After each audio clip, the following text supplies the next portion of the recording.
Oi pessoal, meu nome é Rodrigo Lutar para o canal Gachô. Hoje nós vamos falar sobre torneios medievais históricos.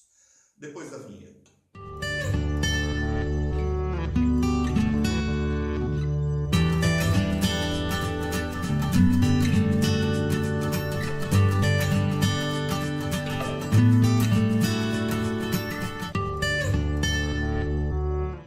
Como todo mundo sabe, eu estive no torneio medieval Andomini que ocorreu em Nova Lima e os meus últimos vídeos estão sendo influenciados por isso, porque foi muito emocionante. Como professor de história, eu devo falar da parte histórica deste torneio. Os torneios medievais eles começaram no século X, por volta do século X. A data muito precisa, assim, história não é muito bom dar, porque alguns vão falar que começou antes, outros um pouco depois. Nos primeiros 300 anos, o torneio medieval, vamos falar simplesmente torneio. O torneio, ele era muito mais parecido com o Burgurt. Era um grupo, um time numeroso, com cavaleiros e soldados a pé, que lutavam em uma liça aonde eles estavam disputando as armas, as esporas, as armaduras e os cavalos daqueles que capturavam. Por isso, o custo era bem alto. Um cavaleiro poderia entrar na liça querendo glória e sair sem nada, porque o que seria um cavaleiro sem cavalo, sem arma e armadura e espora? Eu vou citar aqui este livro, tá? Guilherme Marechal, eu recomendo ele demais. Guilherme Marechal, ele foi o maior cavaleiro do mundo em sua época.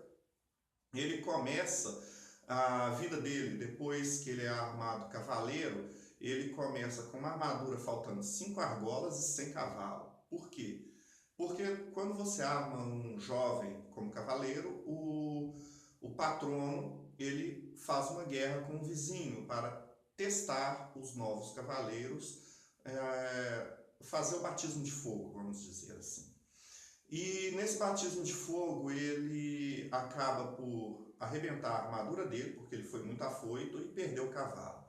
No jantar de comemoração, fizeram piadas, humilharam ele demais e ele aprendeu uma lição que não adianta você ser muito corajoso numa batalha se você não tiver um cavalo e armadura adequada.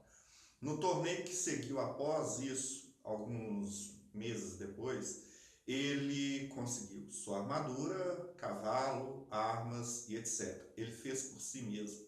Ele começou do zero. No final da vida dele, aos mais de 90 anos, ele era virtualmente o rei da Inglaterra. Ele era o regente após a morte de João Sem Terra. Recomendo que leiam esse livro do Jorge Duby, pois esse livro é uma análise do poema da vida de Guilherme Marechal. Um outro livro que eu recomendo muito é esse aqui, tá? Esse livro é Nos Tempos dos Cavaleiros da Távola Redonda, de Michel Pastoureau. Ele fala diversos assuntos do dia a dia, cotidiano, fala sobre camponeses, sobre nobres, etc. Uma das coisas interessantes era que o torneio não era realizado dentro do perímetro urbano ou próximo de aldeias. Os torneios eram geralmente na fronteira de feudos.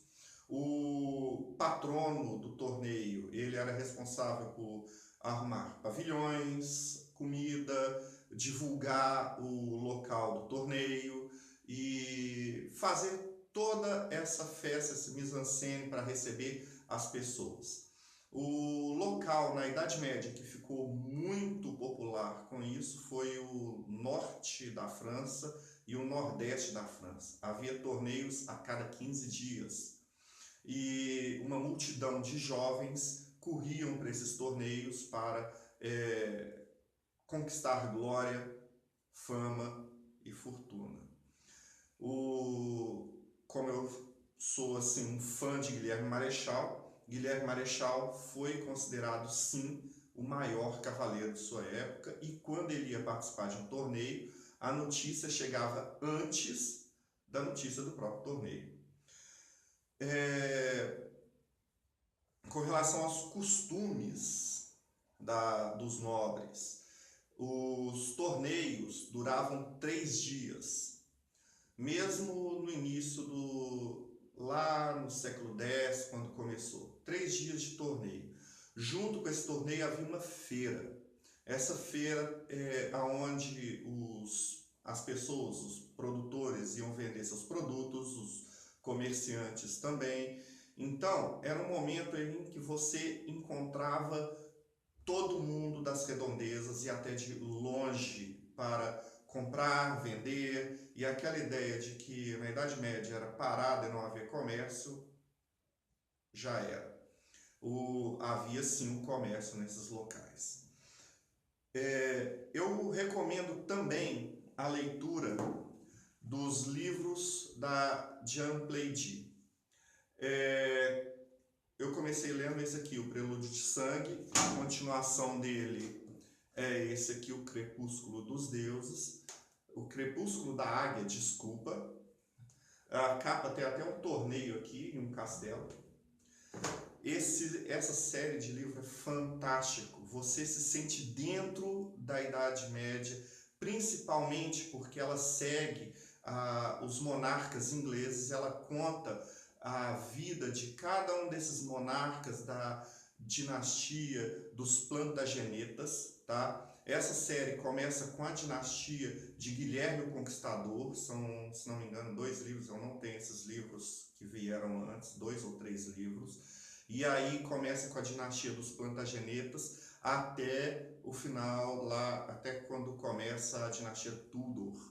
Então, é uma aula de história. Você conhece a história da Idade Média inglesa ali e a política com a França, e os costumes, o dia a dia, como as coisas ocorriam, a política. É fantástico. Eu sou apaixonado por esses livros e recomendo demais essa leitura. Eu vou deixando o vídeo terminar por aqui. Eu recomendo que vocês pesquisem mais sobre torneios medievais históricos. Qualquer dúvida ou que queira que eu fale, deixe aqui nos comentários. E eu gostaria de pedir que dessem um like e que compartilhassem o vídeo. Participem, perguntem, eu vou gostar de responder. Até a próxima!